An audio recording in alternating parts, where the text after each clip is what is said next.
بن یوسف کو پتا چلا کہ حضرت سعید بن جبیر نے میرے خلاف بات کی، بلا لیا، کہنے لگا تو نے میرے خلاف بات کی؟ فرمانے لگے کی ہے، کہنے لگا تجھے پتا ہے میں قتل کر دوں گا؟ آپ فرمانے لگے نہ تو زندگی کا مالک ہے نہ موت کا مالک ہے، تو کیسے قتل کر؟ کہنے لگا تجھے پتا ہے میرا؟ فرمایا میں نے تجھے نہیں، میں نے تو کئی شداد، کئی حماد، کئی قارون، کئی فرعون، کئی نمرود دیکھے، کئیوں کی داستانیں سنی، تو کون ہے؟ تو چھوٹا سا ہے۔ ایک جملہ ہے مولانا جلال الدین رومی کا، بڑے درویش تھے، ایک بات کہہ گئے، کہنے لگے نمرود جتنے پیسے نہیں، فرعون جتنی حکومت نہیں، قارون جتنی دولت نہیں، ورنہ فرمانے لگے میرے زمانے میں بھی کئی لوگوں کا خدا بننے کو دل کرتا ہے، کئی لوگوں کا دل کرتا ہے، لیکن نمرود جتنے پیسے، فرعون جتنی طاقت اور قارون جتنی دولت نہیں، ورنہ ہو سکتا ہے لوگ دعویٰ کر دیں معاذ اللہ ثم معاذ اللہ۔ یہ آج سے کئی سو سال پہلے وہ کہہ رہے ہیں، آج تو حالات بڑے ابتر ہیں، اس کی نسبت خطرناک۔ فرمانے لگے حضرت سعید بن جبیر تو زندگی موت کا مالک نہیں، کہنے لگا پکڑو، قتل کرو اسے، لے جاؤ۔ جب پکڑ کر کھینچ کر لے جا رہے تھے نا تو حضرت سعید بن جبیر مسکرانے لگے، اب ظالم کے سامنے مسکرائے تو اس کو بڑا غصہ آیا، یہ میرا مذاق اڑاتا ہے، بلا لیا، ادھر آؤ، کیوں مسکرا رہے ہو، کیا ہوا؟ تو حضرت سعید بن جبیر کہنے لگے میں مسکرا رہا ہوں تیری بیوقوفی پر اور اپنے اللہ کی دی ہوئی ڈھیل پر، میں مسکرا رہا ہوں کہ یا اللہ کیا بات ہے، کیا تیرے شان ہے، کیسے لوگوں کو ڈھیل دی ہوئی ہے، میں مسکرا رہا ہوں تیری بیوقوفی پر کہ تو سمجھتا ہے شاید مجھے پوچھنے والا کوئی نہیں۔ کہنے لگا اس کو باہر نہ لے جاؤ، میرے سامنے قتل کرو۔ ٹھیک ہے جی، قتل کرنے لگے تو حضرت سعید بن جبیر نے منہ کعبے کی جانب کر لیا، انی وجہت وجہی للذی فطر السماوات والارض حنیفا وما انا من المشرکین۔ جب آپ نے یہ آیتیں پڑھی نا کہ میں نے منہ کر لیا ہے اپنے رب کی جانب، کرو مجھے قتل، کہنے لگا نہیں نہیں، اس کا منہ پھیرو، کعبے کی طرف ہو کہ قتل نہ ہو، ہے ظالم پر پاگل ہو گیا ہے۔ حضرت سعید بن جبیر کے حوصلے نے شکست دے دی، ناکام ہو گیا، مخبوط الحواس، کہنے لگا اس کا منہ پھیر دو۔ جب کعبے سے پھیرا تو آپ فرمانے لگے للہ المشرق والمغرب فانما تولوا فثم وجہ اللہ۔ اللہ فرماتا ہے تو مشرق اور مغرب سارا ہی اللہ کا ہے، جدھر بھی منہ کرو گے ادھر اللہ ہی اللہ ہے، جدھر بھی منہ کرو گے ادھر اللہ ہی اللہ ہے، چاروں جانا پھیر دے، جدھر منہ پھیرنا ہے تمہیں، پھیر دیا منہ۔ حضرت سعید بن جبیر کے گلے پہ خنجر رکھا تو آپ نے ہاتھ اٹھائے، کہنے لگے اے اللہ میرے بعد اسے کسی اور پر مسلط نہ کرنا، میرے بعد کسی اور پر مسلط نہ، بس میں آخری ہوں۔ جب آپ ذبح ہوئے تو اتنا خون نکلا، اتنا خون نکلا کہ لوگ کہتے ہیں جتنا اونٹ کے وجود سے نکلتا ہے، تر ہو گیا سارا اس کا دربار۔ ایک سمجھدار آدمی کو بلا کے کہنے لگا اتنا خون میں نے بڑے بندے قتل کرائے ہیں پر اتنا خون نہیں نکلا۔ تو وہ کہنے لگے لوگ مر جاتے، مرتے وقت ڈر جاتے ہیں، سہم جاتے ہیں، خون سکڑ جاتا ہے، لگتا ہے یہ شخص جب دنیا سے گیا ہے تو ڈٹ کے گیا ہے، یہ ڈٹ کے گیا ہے دنیا سے۔ حجاج بن یوسف رات کو سویا تو تڑپ کے اٹھا، کیا ہوا؟ گھر والے کہنے لگے کیا ہوا؟ کہنے لگے سعید بن جبیر خواب میں آیا اور کہتے ہیں اٹھ مجھے بتا تو نے مجھے کیوں قتل کیا، بتا کیوں مارا۔ اگلی رات پھر سویا تو وہی خواب، پھر سویا تو وہی خواب۔ گناہ نفسیاتی مریض بنا دیتا ہے، ظلم تجھے مخبوط الحواس کر دیتا ہے۔ جب تو زیادتی کرتا ہے تو اللہ فرماتے ہیں کہ میں تو اللہ کو بھولتا ہے، اللہ تجھے اپنا بھلا دیتا ہے، پھر تو بھول جاتا ہے، پھر تو سیدھے رستے پہ چلتا ہے پر بھٹک جاتا ہے، پھر تو صحیح رستوں کا تعین کر کے بھی گمراہ ہوتا ہے، پھر تو روز وہی گاڑی چلاتا ہے پر اب جب تو بریک لگاتا ہے تو نہیں لگتی۔ جب گناہوں کے ساتھ تو مخبوط الحواس ہوتا ہے تو روز وہ کاروبار کرتا ہے، لیکن جب تیرے گناہ تجھے گھیر لیتے ہیں پھر اسی کاروبار میں تو نقصان اٹھاتا ہے۔ حجاج بن یوسف تڑپتا ہے، روتا ہے، یہاں تک کہ بیمار ہو گیا، پیٹ میں درد ہوتی ہے، پتہ نہیں کیا ہوا، تکلیف ہوتی ہے، پتہ نہیں، سارے حکیم، طبیب، ڈاکٹر کوئی نہ سمجھ سکا کہ بیماری کیا ہے۔ جو بیماریاں خدائی ہوتی ہیں ان کا لوگوں کو پتا، جو آزمائشیں رب کی جانب سے ہوتی ہیں وہ ڈاکٹروں کے ہتھے نہیں چڑھتی، جو تکلیفیں اللہ دیتا ہے ان کا حکیم طبیب علاج نہیں کر پاتا، مشکل اور شفا اسی وقت ہوتی ہے جب اللہ دینا چاہے، اور جب رب بھی دینا نہ چاہے تو بڑے بڑے ڈاکٹر کہتے ہیں کہ ہمارے بس کی بات نہیں رہی۔ بغداد سے حکیم آئے، پیٹ دیکھا، کہنے لگے نہ تیرے معدے میں کوئی دقت ہے، نہ تیرے جگر میں، نہ کسی اور جگہ، ماجرا کیا ہے؟ ایک آخری علاج ہے، آخری، وہ کیا؟ گوشت کا چھوٹا سا ٹکڑا دھاگے کے ساتھ باندھ کے منہ میں ڈالا، اور پھر ایک باریک سا تنکا لے کے اس کو اندر ڈالنے لگے گلے میں۔ وہ گوشت کا ٹکڑا جب حلق کے اندر اتر گیا، اس حکیم نے واپس کھینچا تو کیسے ایسی بدبو آئی جیسی کبھی سونگی نہ تھی۔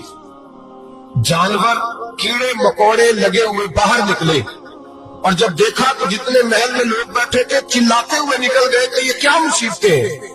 حکیم بھی اٹھ کے دوڑنے لگا، کہا تجھے کیا ہوا؟ کہنے لگے حجاج تیری بیماری زمینی نہیں، تیری مصیبت زمینی نہیں۔ کہا میری مرض تک تم کیوں نہیں پہنچ پا رہے؟ تو کہنے لگے لگتا ہے تو بد دعا کا مریض ہے، لگتا ہے تو ظلم کا مریض ہے، تو جبر کا مریض ہے۔ تڑپتا رہا، سسکتا رہا۔ ایک وقت وہ بھی آیا کہ گھر والوں نے کمرے میں بند کر کے تالا لگا دیا، دیوار سے ٹکرے مارتا۔ او بھائی، جو گناہوں کے بیمار ہوتے ہیں انہیں شفا نہیں ہوتی، جو ظلم، جبر، بربریت کے بیمار ہوتے ہیں انہیں سکون قلبی میسر نہیں آتا۔ دوائیاں ان بیماریوں کی بنی ہوئی ہیں جو بیماریاں زمینی ہیں، جو بیماریاں خوراک کی بد پرہیزی سے ہوتی ہیں، جو گناہوں کی بد پرہیزی سے ہوتی ہیں، ان کی بیماریاں، ان کی شفا توبہ ہے، ان کی شفا رجوع اللہ ہے، ان کی توبہ اللہ سے معافی مانگنے سے شفا ہوتی ہے۔ حجاج جب مرنے لگا تو بلایا، یہ رنگ بھی ذرا ملاحظہ کیجیے گا، دو چار قریبیوں کو بلایا، پتا ہوتا ہے نا اپنے کرتوتوں کا آدمی کو، پتا سارا ہے سردار مقیتی ہے، جب پتا ہوتا ہے سارا، بلا کے کہنے لگا جب میں مر جاؤں تو مجھے رات کو دفن کرنا۔ کیوں بھائی عورت ہے؟ کہنے لگا نہیں رات کو دفنانا۔ ٹھیک ہے رات کو دفنا دیں گے۔ پھر کہنے لگا جب صبح ہو جائے تو صبح ہونے سے پہلے پہلے میری قبر زمین کے برابر کر دینا، نشان مٹا دینا۔ کا وجہ تو کلمہ پڑھتا ہے، حضور کا حکم ہے کہ قبر کم از کم ایک بالش، ایک گیٹ اونچی ہونی چاہیے زمین سے کم از کم، تو تیری قبر مٹا دے۔ وجہ پتا ہوتا ہے اپنے ظلموں کا۔ کہنے لگا مجھے پتا ہے لوگ میرے مرنے کے بعد میری قبر بھی نہیں چھوڑے، دنیا میں تو میرے جبر کی وجہ سے کوئی آ نہ سکا، لیکن میری قبر بھی لوگ جنازوں میں باتیں شروع کر دیتے ہیں۔ جنازوں میں نے ایسی بھی داستانیں سنی ہے کہ کوئی مرا تو لوگ جوتوں کا ہار قبر پہ ڈال آئے۔ نہیں بھائی، تو جب زندہ تھا تو تیرے جبر ظلم کی وجہ سے نہیں کو بول سکا۔ ایک تو ہے قیامت میں حساب ہوگا، یہاں دنیا میں حساب ہونے لگتا ہے۔ اتنی لمبی زبانیں لوگوں کی لٹک کر مرتے وقت باہر نکل آتی ہے۔ دعا کریں، جمعہ ہے، اللہ تعالیٰ ایمان کی موت عطا فرمائے، دعا فرمائے رب تعالیٰ، اللہ تبارک و تعالیٰ توبہ کر کے جانے کی توفیق عطا فرمائے۔ جاگے اور سنے، دعا کرے، اے اللہ تو ہمیں ظلم سے ویسے ہی محفوظ فرما، اگر ہم زیادتی کرنے لگے تو اے اللہ ہمیں اس سے منع فرما، ہمیں اس سے تو یہ توفیق دے کہ ہم باہر آ جائیں اس گناہ سے۔ میرے بھائی، ایک تو دنیا میں سزا ہے، پھر قیامت کی سزا ہے، اور وہ زیادہ سزا ہے، وہ زیادہ سزا ہے۔ ہم لوگوں نے نا ہیلے بہانے بڑے بنائے ہوئے ہیں۔ بینک کے ساتھ کاروبار کرنے والا کہتا ہے نہیں مجبوراً لیا ہے، مجبوراً مر رہا تھا تو آخری لبوں پہ تھا تو جائز ہے، جائز ہے۔ اس وقت جب تجھے کھانے کو لقمہ نہ لگے تو حرام کھانا بھی جائز ہے۔ کیا دقت تھی؟ کیوں اللہ رسول کے مقابلے میں کھڑا ہوا تو؟ کیوں سود کا دھندا کیا؟ کیا تکلیف تھی؟ کہاں تو الجھ گیا تھا؟ ہم جان بوجھ کے اپنے لیے جہنم کٹھی کرتے ہیں، پھر کہتے ہیں سکون نہیں زندگی میں۔ کہاں سکون آئے گا؟ کیسے آئے گا؟ ہم نے خود آگ لگائی ہے چمن میں اپنی۔ جو قیامت کی سزا ہے، میرے نبی پاک علیہ السلام نے فرمایا رب تمہیں سامنے کھڑا کرے گا، اور کس طرح کھڑا کرے گا؟ فرمایا لوگوں کے وجود سے کپڑے اتر جائیں گے، زمین اس طرح دہکے گی جس طرح تانبا زمین پہ رکھا جائے اور آگ جلائی جائے. تانبا دیکھا آپ لوگوں نے؟ یہ بھی گرمی گزری ہے نا. تو فرش پر جب سورج پڑتا تھا تو ننگے پاؤں چلا نہیں جاتا تھا. صحیح کہہ رہا ہوں؟ ننگے پاؤں، بچے کا پیر زمین پہ لگتا تو چیخ اٹھتے، کہتے وہ جل گیا پیر. حالانکہ یہ فرش دنیا کے، اور اگر تانبے کے اندر خاصیت ہے کہ اگر کوئی دھات جلدی اور زیادہ گرم ہوتی ہے تو وہ تانبا ہے. میرے نبی نے مثال دی تو اس کی ری جو سخت تھا، فرمایا تانبے کی طرح زمین تپائی جائے گی اور پھر ننگے پاؤں رب تمہیں کھڑا کرے گا. آج سورج کی پشت تمہاری جانب ہے، قیامت میں منہ تمہاری جانب ہوگا. نیزہ آپ نے دیکھا ہوگا، نیزہ ہوتا تھا. فرمایا یہ جو تم نیزے دیکھتے ہو صرف 1.25 نیزے کے برابر سورج قریب آ جائے گا اور پھر اللہ تمہیں سامنے کھڑا کر کے تم سے سوال جواب کرے گا. اور حضور نے کہہ دیا ہے تو اب کسی نعت خواہ کے کہنے سے بات بدل سکتی، کسی پیر کے کہنے سے جملہ بدل سکتا، کسی خطیب کے کہنے سے فکر نہ کرنا، وہ سامنے جنت پڑی ہے. اب بات بدل سکتی. خدا کی رحمت پر بھروسہ رکھنا ضروری ہے، نبی پاک کی شفاعت کی امید رکھنا. بولیے. لیکن جو حضور نے بیان کیا ہے اس کو ماننا بھی یہ بھی ضروری ہے. میرے نبی پاک نے فرمایا اللہ تم سے حساب لے گا اور اللہ پوچھے گا، تم نے جواب دینا ہے. حضور کس کس شے کا؟ فرمایا جو پہنتے ہو اس کا جواب نہیں دینا، جو کھاتے ہو اس کا جواب نہیں دینا، جو اللہ کے رستے میں دیتے ہو اس کا جواب، باقی ہر شے کا جواب دینا ہے. ادھر جو پلاٹ ہے اس کا بھی جواب دینا ہے، اور جو بچوں کو پیسے بتائے ہیں ان کا بھی جواب دینا ہے، جو چھپائے ہیں ان کا بھی.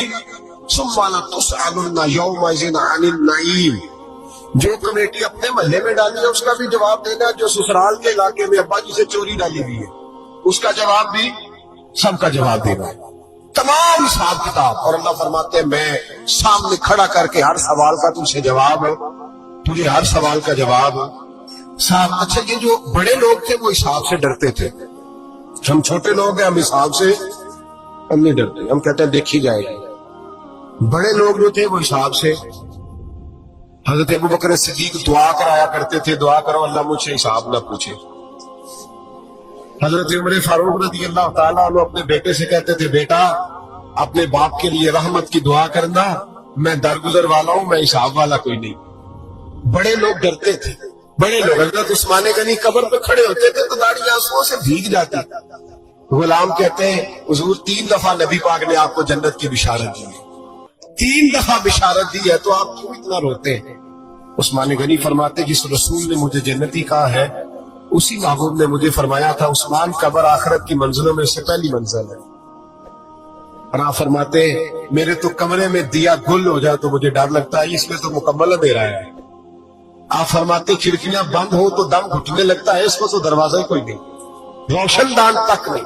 بھائی جو بڑے تھے وہ ڈر رہے تھے. مولا علی شیر خدا نماز کا وضو کر کے کانپتے تھے، کانپتے. علی آپ مرحب کے سامنے نہیں کانپے، خیبر کا دروازہ اکھاڑتے نہیں کانپے، بدر احد خندق حنین اور خیبر میں نہیں کانپے، تو یہاں آپ فرمانے لگے مالک کے سامنے جاتے ہوئے ڈر آتا ہے. بڑے لوگ کانپتے تھے، بڑے لوگ. آج کون سا جمعہ ہے؟ سارے بولیے. حالانکہ یہ اگلے سال دوبارہ آئے گا، ہمارا نہیں پتا کہ ہم ودا ہو جائیں کہ کیا بنے. یہ کون سا جمعہ ہے؟ آیا جمعہ الوداع، آئے ہم پڑھیں. آج ایک فکر لے کر کے جانا، ایک سوچ. یہاں روز رات کو بیٹے کی ٹینشن، بیٹی کی ٹینشن، بھائی کی ٹینشن، پوتے کی ٹینشن ہوتی ہے نا. ایک ٹینشن اور اپنے آج ایک ٹینشن بڑھا لو، قبر کی ٹینشن پیدا کر لو، قیامت کی تھوڑی سی فکر کر لو، تھوڑی سی ایک لمحے کے لیے صحیح تھوڑا خیال پیدا کرو. حضرت حسن بصری نام سنا ہوا ہے نا، یہ حضرت علی کے شاگرد ہیں. نبی پاک کے گھر میں آ جاتے تھے کئی دفعہ، بچے تھے جائے. حضرت حسن بصری تابعی ہے. فرماتے ہیں خانہ کعبہ میں عمرہ کرنے گیا، طواف کعبہ کر رہا تھا تو بڑا عجیب منظر ہوا. رات کی تنہائی ہوئی. اس وقت کئی دفعہ طواف بند بھی ہوتا تھا، اس لیے کہ رش کم ہوتا تھا تو رات کو سب سو جاتا. کہتے رات ذرا گہری ہوئی تو لوگ اپنا اپنا خیمہ لے کے جاتے تھے. اب تو ہوٹل ہے نا تو خیمے لگتے تھے, لوگ خیمہ لے کے جاتے تھے, جہاں جگہ ملتی تھی خیمہ لگا کے رہتے تھے. فرماتے میں رات کو سویا خیمے میں, ایک دردناک آواز آئی, میٹھی ہے دھیمی ہے پر درد بڑا. کوئی رونے والا رو کے کہتا ہے اللہ حساب قیامت میں مجھ سے نہ لینا, اے اللہ تنہائی میں جتنا مرضی حساب لینا پر لوگوں کے سامنے نہ لینا. اور پھر کہتا ہے اللہ فضل تو تب کرے جب تو میرا حساب پوچھے ہی ہو. پھر چند منٹ گزرے تو پھر وہ رونے لگا, میرے کانوں میں آواز آئی, کہنے لگا اے اللہ حساب تو ان کا لیا جاتا ہے جو حساب کے قابل ہوتے ہیں. اعلیٰ حضرت کہتے ہیں نا رضا سے تم کیا حساب لے گا, رضا بھی کسی حساب میں. اے اللہ میں قابل نہیں, مجھ سے حساب نہ لینا. کہتے ہیں تھوڑی دیر گزری تو پھر وہ رونے لگا, پھر ذرا سانس سنبھلے تو پھر کہنے لگا اے اللہ میں تو لوگوں کو کوئی بندہ حساب پوچھ لے تو نہیں دے سکتا, میں تجھے کیسے حساب دوں. پھر تڑپنے لگا. کہتے ہیں تھوڑی دیر گزری تو پھر ایک لفظ انہوں نے کہے رونے والے نے, کہنے لگے اللہ دیکھ تیرے محبوب کا فرمان ہے جو معافی مانگے تو اس سے معاف کر دیا کرتا ہے. اے اللہ میں معافی مانگنے آیا ہوں اور مسجد نہیں آیا, میں کعبۃ اللہ ہی آ گیا. کہتے وہ اتنا روئے کہ چیخ آئی ان کی, اور جب دھڑام سے کوئی زمین پہ گرا تو میں پریشان ہوا کہ اب تو بے ہوش ہو گیا. فرماتے ہیں میں زور سے اٹھا فٹافٹ اور اس شخص کی طرف بڑھا. میرے دل میں خیال ہے کوئی گناہگار ہے بیچارہ, تو چلو میں بھی دعا کرتا ہوں, اس کو کہتا ہوں بیٹے فکر نہ کر اللہ تیری مدد کرے گا. فرماتے میں گیا اس نیت کے ساتھ کہ میں کہوں گا چلو اٹھو تم بھی دعا کرو, میں بھی کرتا ہوں, اللہ ہم سے حساب نہ پوچھے. کہتے میں گیا تو وہ شخصیت بے ہوش پڑی تھی, کالے سیاہ بال ان کے چہرے پہ بکھرے ہوئے تھے. کہتے لوگوں جب میں نے زلفیں ہٹائی چہرے سے تو میرا وجود کانپنے لگا آسمان ٹوٹ پڑے گا, زمین پھٹ جائے گی, ستارے بکھر جائیں, آج بہ جائیں گے سمندر. فرماتے میری چیخیں نکل گئی, یہ کوئی گناہگار تو نہیں, یہ تو حضرت فاطمہ کے پوتے امام زین العابدین ہے, یہ تو امام حسین کا وہ بیٹا ہے جو کربلا میں تنہا بچے. فرماتے میں امام کا چہرہ دیکھا تو بھاگ کے آیا, اور میں نے اپنی داڑھی ان کے پیروں کے ساتھ مس کی, اور میں نے کہا حضور اٹھیے. امام اٹھے تو میں نے کہا شہزادے تیرے تو اشارے سے اللہ کئی گناہگاروں کو بخشے گا, تیری کو دعا سے اللہ بخشے گا, یہ کیا کر رہے ہو. امام زین العابدین کہنے لگے حسن بصری ادھر آ جا, ادھر آؤ بزرگو میرے دادا کے پاس رہنے والے ہو, میں نے نا آج ہی سنا ہے کہ اس کا عذاب بڑا سخت ہے, آؤ میرے لیے دعا کرو, اللہ پاک مجھ سے حساب نہ پوچھے. کہا حضور نہ کرے. اب فرمانے لگے تجھے نہیں پتا کچھ چیزیں ایسی ہیں کہ رب نے اگر حساب پوچھا تو میں واقعی جواب نہیں دے پاؤں گا, چل کر میرے لیے دعا. کہتے میں نے ہاتھ باندھے, حضور میں نہیں کرتا, اٹھا کہ فرماتے میں نے ہاتھ اٹھائے, میں نے کہا اے اللہ تیرے رسول کا شہزادہ ہے, یہ تیرے رسول کا شہزادہ یہ کہہ رہا ہے تو فضل کر. جب تک نظریں ناپاک ہوتی ہیں ارادوں میں دراڑیں ہوتی ہیں, جب نظریں ناپاک ہوتی ہیں پھر عقیدے متزلزل ہوتے ہیں, جب نظریں ناپاک ہوتی ہیں پھر انسان کوئی بھی مہم سر نہیں کر سکتا, اور جب نظر پاک ہوتی ہے. حضرت عبداللہ بن حذافہ جہاد کر رہے تھے, روم کے عیسائیوں نے گرفتار کر لیا, 1000 آدمی نے مل کے پکڑا, گرفتار نہیں ہوتے تھے صحابی, 1000 آدمی نے گھیرا ڈالا, گرفتار کر کے لے گئے. اور جب بادشاہ کے سامنے گئے تو وزیر کہنے لگا بادشاہ بندہ بڑے کام کا ہے, اگر ہمارے قابو آ گیا تو فائدہ دے گا. صحابی ہیں حضرت عبداللہ بن حذافہ, حضرت فاروق اعظم کا زمانہ ہے, اگر قابو آ گیا تو فائدہ دے گا. بادشاہ کہنے لگا کیوں, کیا خوبی ہے. کہنے لگے ہم 1000 آدمی تھے, یہ اکیلا قابو نہیں آ رہا, 1000 آدمی تھے, اگر ہماری فوج میں شامل ہو گیا تو بہت بڑا جرنیل ملے گا. بادشاہ کہنے لگا کوئی مسئلہ نہیں, 2-3 چیزیں ہوتی ہیں بندے کو خریدنے کے لیے, خرید لیتے. بادشاہ کہنے لگا عبداللہ جتنی دولت تجھے چاہیے میں تجھے دے دیتا ہوں, میرے لشکر میں آ جا, معاذ اللہ اسلام چھوڑ دے. حضرت عبداللہ بن حذافہ کیا فرماتے ہیں بڑا تو بیوقوف ہے, میں نے دولت کمانی ہوتی تو مدینے میں بیٹھ کے تجارت کرتا, میں دولت کمانے نہیں نکلا, میں تو رسول اللہ کی رضا کمانے کے لیے نکلا ہوا.